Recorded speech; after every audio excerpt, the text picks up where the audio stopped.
progressive boycott. And that's of ALEC, that's the American Legislative Exchange Council. Now, that's the group that brings together corporations and sellout Republican legislators. There is one Democrat on there in their leadership board among the hundreds of Republicans that they have. And they bring them together and they fix the laws so that they are to the advantage of corporations who fund that group. And, well, we found out about it in two cases. Stand Your Ground, which, of course, Trayvon Martin case and George Zimmerman's defense might be all about, and people were outraged by that, and the voter ID laws that they're pushing to disenfranchise minorities throughout the country. One of the groups that led the boycott was ColorOfChange. And look at all of the companies that have now pulled out of ALEC.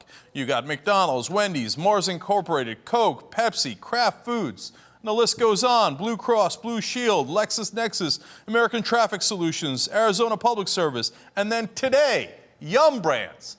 You might not recognize that name, but I can tell you, you will recognize their products. KFC, Taco Bell, Pizza Hut, all out of ALEC. See, that's how you do a successful boycott. And in fact, ALEC has already backed down on those two issues. They're basically saying no mas. Quote, "We are eliminating the ALEC Public Safety and Elections Task Force that dealt with non-economic issues and reinvesting these resources in the task forces that focus on the economy." In other words, I'm hurt, dog. Please, please stop hitting me.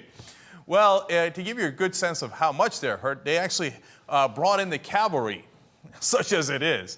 A couple of, well, let me say, I think about a dozen right-wing bloggers. They brought them into the Heritage Foundation. They're like, please, you gotta help us. We're in a lot of trouble. Luckily, Breitbart website actually records these things. So we have the ALEC Director of External Relations, Caitlin Korb, here talking about what a miserable failure they've been online. Thank you so much for all of your support. We're getting absolutely killed in social media venues. Twitter, Facebook, Pinterest, any and all new media support you guys can provide would be so helpful, not just to us, but to average people who don't know much about this fight, but are seeing us really get heavily attacked with very little opposition. Fail.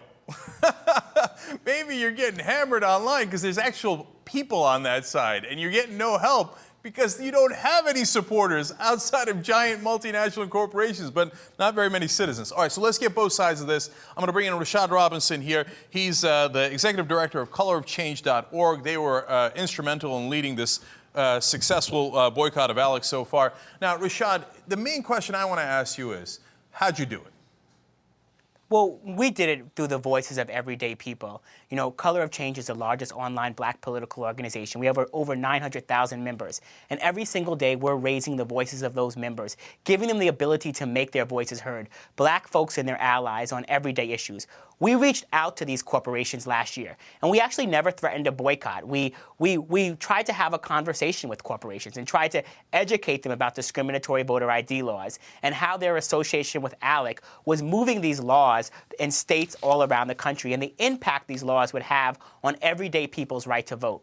We had a lot of deep conversations with corporations, and some pulled out before we ever went public with our campaign. So corporations like Pepsi pulled out after deep discussions. Then there became a point where we could no longer have conversations. It was also in the wake of the Trayvon Martin tragedy where millions of Americans of all races were wondering how George Zimmerman could have any legal defense. And as they looked at the Stand Your Ground laws and the ways that it was pushed by ALEC, as ALEC, through their supporters in the NRA and Walmart, Walmart is the largest seller of long guns in this country, they got into a room at an ALEC meeting and wrote up this Stand Your Ground law and pushed it in states around the country. Our members were outraged, and we started to mobilize against corporations, and we went after corporation by corporation, really giving our members the opportunity to call these corporations, make sure that their voices were heard. You know, as we've talked to corporations since then, many of them told us that ALEC did them no favors. ALEC's public relations has been all over the place. I think you just showed the video from the Heritage Foundation. They really had no response. They had no defense for some of the policies that they've pushed and some of the ways in which these policies hurt everyday people. And so as we made the case to these corporations and everyday people's voices made the case, I think that's why we've seen so much movement. But Rashad, yes. Let me ask you one more question here. So, yeah. How many people signed your petition? Did they get a sense of that there was a real mass movement here?